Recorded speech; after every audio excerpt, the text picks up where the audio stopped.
কেবিনেটে এটা সিদ্ধান্ত লৈছে যে অসমৰ ইঞ্জিনিয়াৰিং কলেজসমূহৰ ৫% সিট আমি গভৰ্ণমেণ্ট স্কুলত সপ্তমমান শ্ৰেণীৰ পৰা দ্বাদশমান শ্ৰেণীলৈ একেৰাহে পঢ়া ছাত্ৰ-ছাত্ৰীৰ কাৰণে সংৰক্ষিত কৰিম।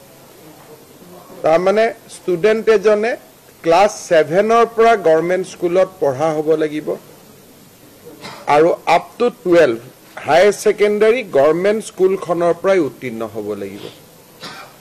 তাৰ বাবে তেওঁলোকৰ বাবে ৫% ইঞ্জিনিয়াৰিং কলেজৰ সিট আৰু ৫% মেডিকেল কলেজৰ সিট সংৰক্ষণ হ'ব। এইটো এটা আজি আমাৰ সিদ্ধান্ত গ্ৰহণ কৰা হৈছে। চৰকাৰে উদ্যোগীকৰণৰ ওপৰত আমি যথেষ্ট গুৰুত্ব দি আহিছোঁ। আজি ৰাজ্য চৰকাৰে অসমত নতুনকৈ বিনিয়োগৰ বাবে 438 কোটি টকাৰ 3টা প্ৰপ'জেল অনুমোদন কৰে। এই প্ৰপ'জেল বিলাকৰ ভিতৰত প্ৰথমটো হ'ল যে এখন টাটাই তাজ হোটেল কাজিৰঙাত প্ৰতিষ্ঠা কৰিব। গুৱাহাটীত এখন ৰেডিশ্যনৰ নতুন হোটেল এখন প্ৰতিষ্ঠা হ'ব আৰু বঙাইগাঁও জিলাত ভাগ্যশ্ৰী উদ্যোগ বুলি এটা কোম্পানীয়ে বেম্বো ক্ৰেছ বেৰিয়াৰ বনাব। অৰ্থাৎ আপোনালোকে জানে যে PWDয়ে যেতিয়া নেশ্যনেল হাইৱে বনায় ক্ৰেছ বেৰিয়াৰবিলাক লোহাৰ হয়, ষ্টিলেদি বনায়। কিন্তু এখেতসকলে কৈছে যে অসমৰ বেম্বো আমি যদি ট্ৰিটমেণ্ট কৰি লওঁ তেতিয়াহ'লে লোহাৰ ক্ৰেছ বেৰিয়াৰতকৈ বেম্বো ক্ৰেছ বেৰিয়াৰ বেছি শক্তিশালী। এই তিনিওটা উদ্যোগে আমাক 438 কোটি টকাৰ ইনভেষ্টমেণ্ট প্ৰপ'জেল দিছিলে। কেবিনেটে ষ্টেট ইণ্ডাষ্ট্ৰিয়েল পলিচি অনুসৰি এই ইনভেষ্টমেণ্ট প্ৰপ'জেল কেইটা অনুমোদন কৰে। ইয়াৰ ফলত ৰাজ্যত 1400 নতুন সংস্থাপনৰ সুবিধা বৃদ্ধি হ'ব। আমাৰ ৰাজ্যত CSR বুলি ক'লে বিভিন্ন বিভাগে বিভিন্ন ধৰণে বিভিন্ন কোম্পানীৰ পৰা CSR সংগ্ৰহ কৰে আৰু দেশত 25,000 কোটি টকাৰ CSR কোম্পানীসমূহে আগবঢ়ায়। অসমে মাত্ৰ তাৰ 350 কোটি টকা লাভ কৰে।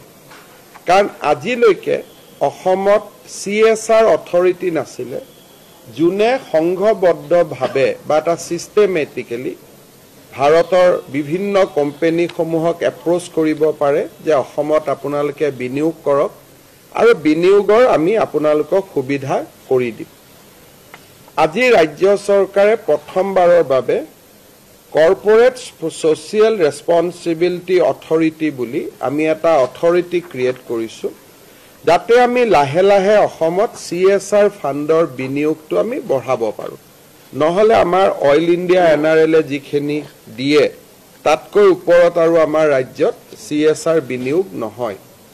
সেই ক্ষেত্ৰত আমি এটা খুব শৃংখলাবদ্ধভাৱে কাম কৰাৰ কাৰণে আমি CSR অথৰিটি এটা আজি কেবিনেটত আমি অনুমোদন জনাওঁ। এজন ভাৰতীয় প্ৰশাসনিক বিষয়াক CEO হিচাপে লৈ এই CSR অথৰিটিটো গ্ৰহণ কৰা হ'ব। আমাৰ ৰাজ্যৰ ATCLৰ বাগানসমূহ আসাম টি কৰ্পোৰেশ্যনৰ চাহ বাগিচাসমূহ আমি যদিও লিজত দিছোঁ বহুকেইখন, তথাপিতো তেওঁলোকৰ শ্ৰমিকসকলৰ পুৰণা যিবিলাক দেনা পাওনা আছে তাৰ দায়িত্ব ৰাজ্য চৰকাৰে সদায় গ্ৰহণ কৰিব বুলি আমি প্ৰতিশ্ৰুতি দিছিলোঁ। সেই প্ৰতিশ্ৰুতি ৰক্ষা কৰি আজি কেবিনেটে ATCৰ প্ৰভিডেণ্ট ফাণ্ডলৈ 100 কোটি টকাৰ এটা অনুমোদন আগবঢ়াইছে। এই পইচাখিনি দিয়াৰ পিছত পুৰণা দেনা পাওনা হিচাপে আৰু আমাৰ 100 কোটি টকা থাকি যাব। তাক আমি অহা বছৰ পূৰণ কৰাৰ বাবে চেষ্টা কৰিম। তেতিয়া আমাৰ আন এটা প্ৰতিশ্ৰুতি এটা পূৰণ হৈ পৰিব। ৰাজ্য চৰকাৰে আমাৰ কোৰ্টত যিবিলাক PP APP আছে আগতে আমি কন্ট্ৰেক্ট বেচিছত নিযুক্তি দিছিলোঁ। এতিয়া আমি পাৰ্মানেণ্ট নিযুক্তি দিয়াৰ বাবে সিদ্ধান্ত লৈছিলোঁ কিন্তু ৰাজ্যৰ অধিবক্তাসকলে আমাক বিচাৰিছিল যে 5 বছৰ হ'লেও তাৰ এজৰ লিমিটটো বঢ়াই দিব লাগে যাতে পুৰণা অধিবক্তাসকলেও ইয়াত আবেদন কৰাৰ এটা সুযোগ পায় আজি আমি পিপিপি এপিপি আদিৰ ক্ষেত্ৰত নিযুক্তিৰ যিটো বয়সৰ ঊৰ্ধ্ব সীমা তাক আৰু 5 বছৰ বৃদ্ধি কৰাৰ সিদ্ধান্ত ললো ফলত জেনেৰেল কাষ্টৰ আবেদনকাৰীৰ বয়স 45 বছৰলৈকে বৃদ্ধি হ'ব এসটি এসসিৰ ক্ষেত্ৰত ই 50 বছৰলৈ বৃদ্ধি হ'ব যাতে বৰ্তমান কাম কৰি থকা পিপিপি এপিপি সকলেও আবেদন কৰাৰ এটা সুযোগ লাভ কৰিব পাৰে উত্তৰ গুৱাহাটীত চাৰ্টাৰ্ড একাউণ্টছ অফ ইণ্ডিয়া নামৰ এটা অনুষ্ঠানে এখন শিক্ষানুষ্ঠান পাতিব বিচাৰে তাৰ বাবেও আজি আমি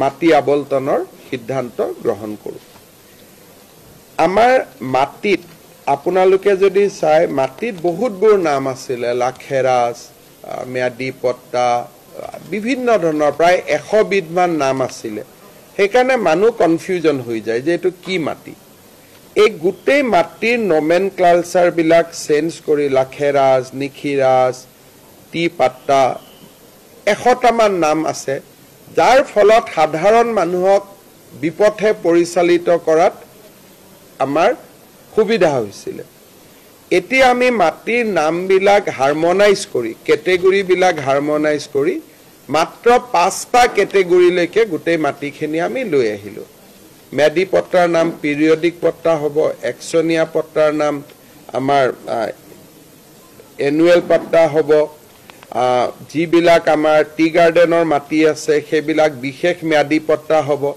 সৰকাৰি মাটি অসম চৰকাৰৰ ম্যাদী হ'ব এই ধৰণে আমি প্ৰায় 100টামান নমেনকালচাৰৰ জাগাত আমি একেবাৰে সমু কৰি দিলো আৰু প্ৰত্যেকটো নাম শুনিলে আমি গম পাম যে এই মাটিটো বিশেষ মাটি তাৰ মানে আৰু কাকো হস্তান্তৰ কৰিব নোৱাৰি এই মাটিটো ম্যাদী পট্টা পিৰিয়ডিক পট্টা তাৰ মানে ইয়াক বিক্ৰী কৰিব পাৰি আগতে ইমান নাম আছিল যে সাধাৰণ মানুহ হাবুডুবু খাই যায় ইয়াক আজি আমি সংশোধন কৰি এটা সুন্দৰ আমি হিচাবলৈকে লৈ আহিলো মিছন বসুন্ধৰাৰ অধীনত আজি আমি 4444 গৰাকী ব্যক্তিক মাটিৰ পট্টা দিবৰ কাৰণে অনুমোদন জনাও আপোনালোকক জনাবলৈ পাই মই ভাল পাইছো যে আমি মিছন বসুন্ধৰা দ্বিতীয়ত বৰ্তমানলৈকে 2,10,000 মাটি আমি নিষ্পত্তি কৰিব পাৰিছো অৰ্থাৎ 2,10,000 জনে মাটিৰ পট্টা পাবলৈ সক্ষম হৈছে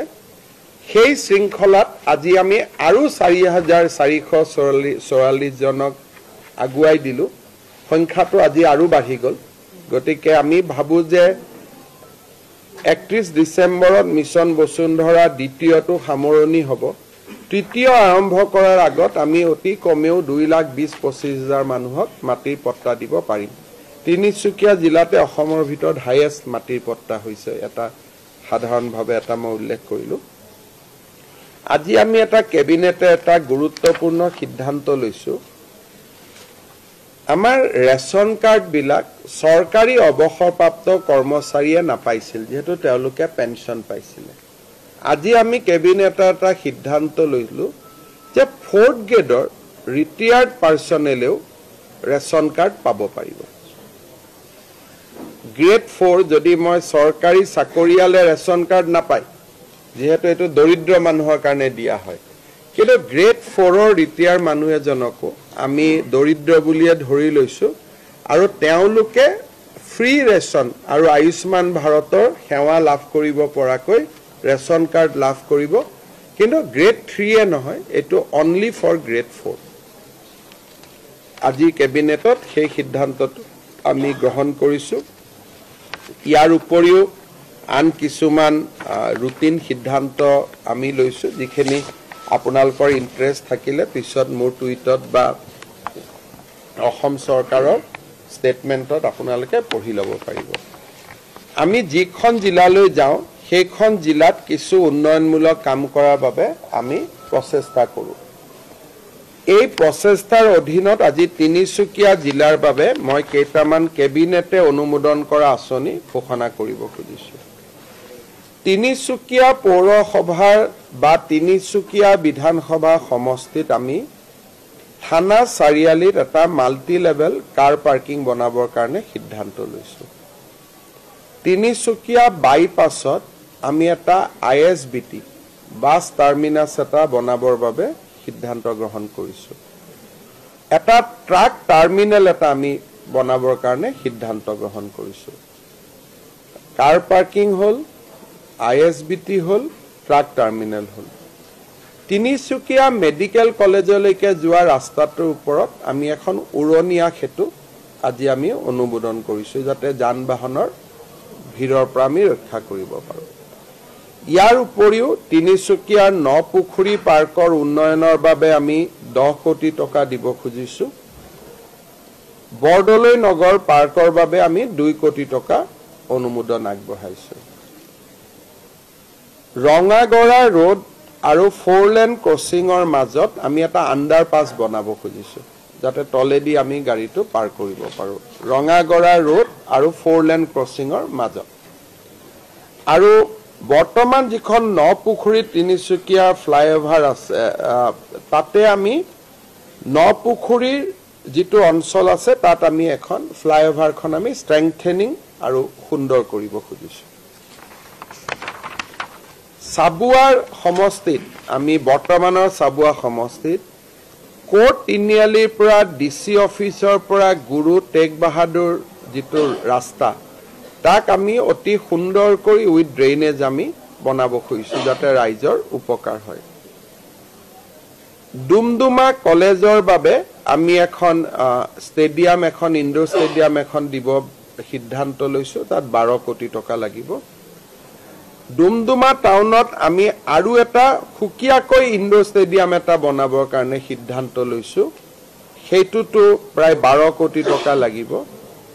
ডুমডুমা নদীৰ ওপৰত আমি এখন RCC ব্ৰিজ দিব সিদ্ধান্ত লৈছোঁ, আৰু ডুমডুমা টাউনত আমি এখন ফ্লাইঅভাৰ বনাবৰ কাৰণে সিদ্ধান্ত লৈছোঁ। মাৰ্ঘেৰিটাত আমি মাৰ্ঘেৰিটাৰ পৰা চাংলাং গেটলৈকে যিটো ৰাস্তা আছে তাক আমি বনাব বিচাৰিছোঁ। মাৰ্ঘেৰিটাৰ পৰা নামটক গেটলৈকে আমি ৰাস্তাটো বনাব খুজিছোঁ, আৰু জাগুন কাঠাচিমাৰ পৰা টেকাৰী ব্ৰহ্মজান গাঁৱলৈকে আমি বুঢ়ীদিহিং নদীৰ ওপৰত দলং এখন বনাই সুন্দৰ কৰি ৰাস্তাটো আমি বনাব খুজিছোঁ। ডিগবৈত আমি এটা ইনডোৰ ষ্টেডিয়াম বনাব খুজিছোঁ উইথ ছুইমিং পুল। ডিগবৈ চাৰিআলিৰ পৰা বৰবিললৈ যিটো 2 কিলোমিটাৰ ৰাস্তা আছে তাত আমি ড্ৰেইনেজ দিব খুজিছোঁ, আৰু মাকুম টাউনক আমি এটা মাষ্টাৰ প্লেনৰ অধীনত তাৰ নলা নৰ্দমাখিনি আমি বনাই দিব খুজিছোঁ। শদিয়াৰ ভূপেন হাজৰিকা সেতুৰ কাষতে আমি খুব সুন্দৰ কৰি এটা ভূপেন হাজৰিকাৰ ষ্টেচু বনাব খুজিছোঁ। ষ্টেচু উইথ পাৰ্ক আদি প্ৰায় 6-7 কোটি টকা তাতে আমি খৰচ কৰিম, ভাল কৰি বনাব খুজিছোঁ। চাপাখোৱাত এখন ষ্টেডিয়াম আমি বনাব খুজিছোঁ, আৰু এখন ষ্টেডিয়াম আমি কাকপথাৰত বনাব খুজিছোঁ। চাপাখোৱাটো এখন, কাকপথাৰতো এখন। বুঢ়াবুঢ়ী থানৰ বাবে 5 কোটি টকা আমি অতিৰিক্তকৈ দিব খুজিছোঁ, যাতে বুঢ়াবুঢ়ী থানখন সুন্দৰ হৈ যায়। আৰু অমৰপুৰ গাঁৱত লাইট যাব পৰা নাছিল, প্ৰায় 40-50 কোটি টকা লাগে বাবে ইমান দিন অমৰপুৰত লাইট যোৱা নাছিল। আমি 50 কোটি টকা খৰচ কৰি ইলেক্ট্ৰিচিটি গ্ৰিড আমি অমৰপুৰলৈ লৈ যাবৰ বাবে সিদ্ধান্ত লৈছোঁ। ইয়াৰ উপৰিও তিনিচুকীয়া ডিষ্ট্ৰিক্ট ষ্টেডিয়ামখনৰ বাবে আমি 50 কোটি টকা অনুমোদন দিছোঁ, যাতে সুন্দৰ কৰি ফ্লাড লাইট ধুনীয়াকৈ বনাব পাৰে। মোৰ ওচৰত আহিছিলে 15 কোটি টকা বিচাৰি, মই 50 কোটি টকা অনুমোদন কৰি দিছোঁ, যাতে খুব তিনিচুকীয়াৰ ঐতিহ্যৰ লগত লগ লগাই খুব ধুনীয়াকৈ যাতে আমি বনাব পাৰোঁ।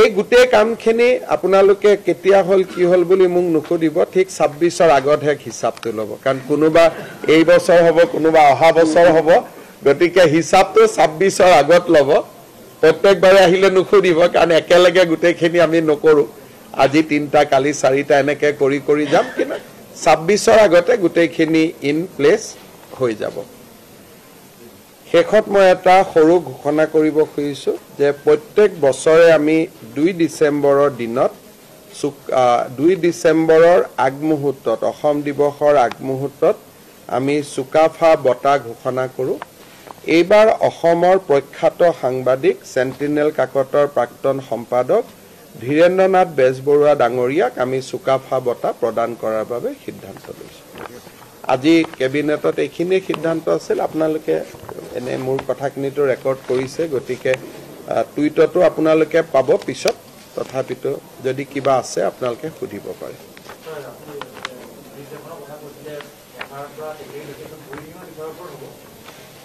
মই ৰব 1 minute Burhi Jagun Kathasima to Tekeri Brahmajan road with a bridge over river Burhidihing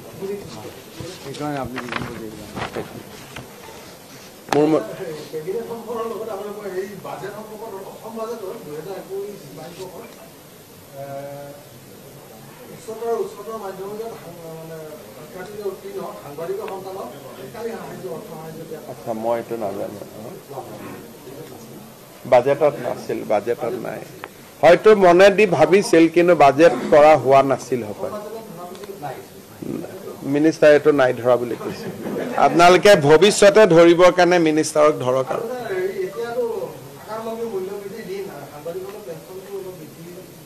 সাংবাদিকৰ পেনশন ঠিক আছে চাই লম মই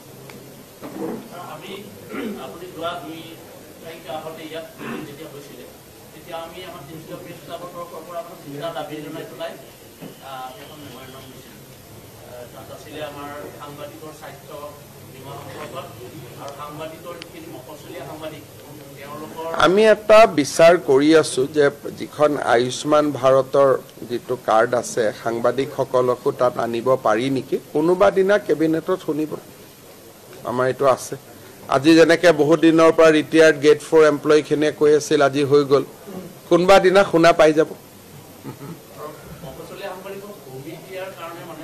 সমস্যা এটাই মানে পোৰ্টেল আদি হৈ যোৱাৰ পিছত সাংবাদিকৰ সংখ্যাটো ইমান বৃদ্ধি পাইছে গতিকে এটো মানে আমি পাৰিম নে নোৱাৰিম কন্ট্ৰোল কৰিবৰ কাৰণে চাই লওঁ আজি এটা মন্ত্ৰী ডাঙৰীয়াৰ কেবিনেটত কৈছে যে পোৰ্টেল বিলাকটো পাৰিলে অলপ চৰকাৰী বিজ্ঞাপন আদি দিব পাৰি নেকি এটা কিন্তু ইমান নাম্বাৰটো ইমান বেছি গতিকে অলপ চাই লওঁ কি কৰিব পাৰি